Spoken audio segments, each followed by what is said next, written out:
16號2點啊，南華嘅市況分析，好多業績同大家 follow 嘅，咁細數唔逐隻講啦嚇，咁但係就數字上咧，咁都好多業績開到出嚟，咁包括就阿里巴巴啦嚇，而家就低開即係跌緊落去啦嚇，咁啊當然有少少想反彈翻上嚟嘅勢頭啦。咁跟住4條9啦嚇，咁啊呢兩條就最大嘅啦，就喺香港上市開咗業績嘅公司啦。咁當然亦都有一堆美股嘅嚇。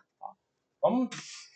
先講下阿里先嚇。阿里咧俾我感覺就係嗰個內卷嘅情況咧，都仍然係繼續嘅嚇。咁因為 top line 嗰個增長係低過預期啦，咁特別就係國內即係淘天啦，同埋就係國際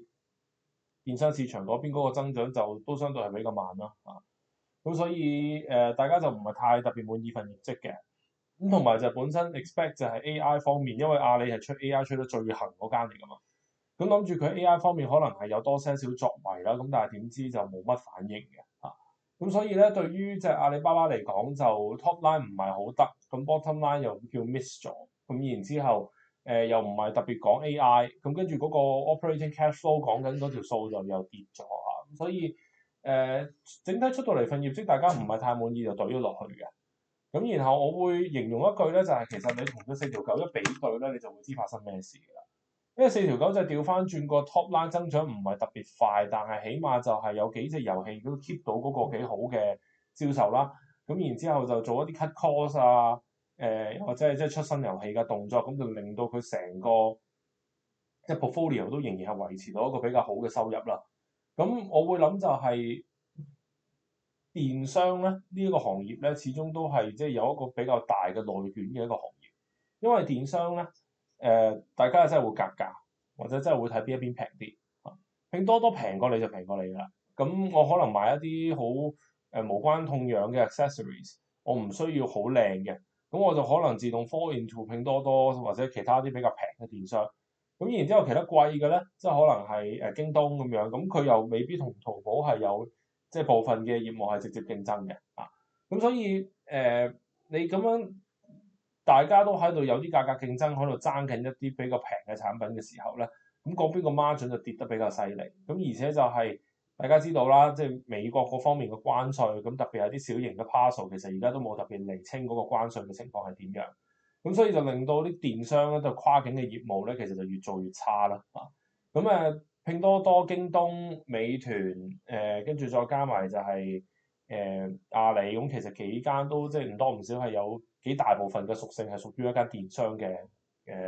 業務啦嚇。咁所以咁捲法咧，你就會發覺大家都不停喺度減價或者係鬥平咧，咁就令到幾間嘅業績其實喺呢段時間都係做到一般般嘅，不論係增長放緩好啊，即係冇乜驚喜啊，定係甚至好似阿里咁樣繼續倒退咧，咁我都覺得其實電商市場係唔着到嘅。咁但係調翻轉啦，我哋去譬如睇網易呢啲公司咧，佢做遊戲嘅嚇，咁遊戲嘅主業啦，咁當然都有啲教育或者其他嘅嘢啦。咁但係其實遊戲係不存在內卷嘅啊。咁點解咁樣講咧？就係假設有兩個遊戲，一個係食雞，另外一個可能係即係王者咁樣。咁你揀食雞定揀王者咧？呢一個唔係直接競爭嘅啊。即係當然啦，你話同款遊戲咁冇得講啦。咁都可能會有些少關聯，但我唔會因為食雞嘅點數卡課金平啲，而我就走去玩食雞；而王者嘅點數卡平啲，我又走去玩王者，唔會㗎。你係因為嗰隻 game 好玩，你先會玩嗰隻 game 㗎。所以變相就係你嗰個 IP 一路擺咗喺度咧，你唔需要特別點樣做啲 promotion 降價求售啊。佢即係佢跟住係都會繼續有嗰個即係有個收入喺度。你最驚嘅只不過係嗰個 product life cycle，可能係隻 game 玩咗10年啦，冇乜更新或者係冇乜新玩嘅玩法，咁所以佢可能會隨住時間開始耷緊落去。咁但係呢啲咁樣嘅幾大遊戲商嘅嗰啲大作咧，其實都係個 life cycle 幾長嘅，即係可能係5至10年都仲 OK 嘅。咁所以對呢啲公司嚟講咧，你就會發覺出邊喺度不停喺度講緊話電商內卷咧，但係就唔係好關700同埋4條9事嘅。咁所以對於而家嚟講咧，即係有廣告業務啦，亦都有呢一個嘅遊戲業務佔多數嘅呢兩間公司咧，我諗喺成個即係科技股板塊入邊就應該係會行得強啲。咁當然啦，你話700都係開咗業績嘅，咁份業績就不過不失啦，13% 嘅 top line growth，咁就20個 percent 嘅 bottom line growth 咁樣。咁呢啲係叫做符合市場預期，咁所以你見到個市就即係高開完，跟住跌翻少少，唔係太大反應啦。咁我覺得呢啲就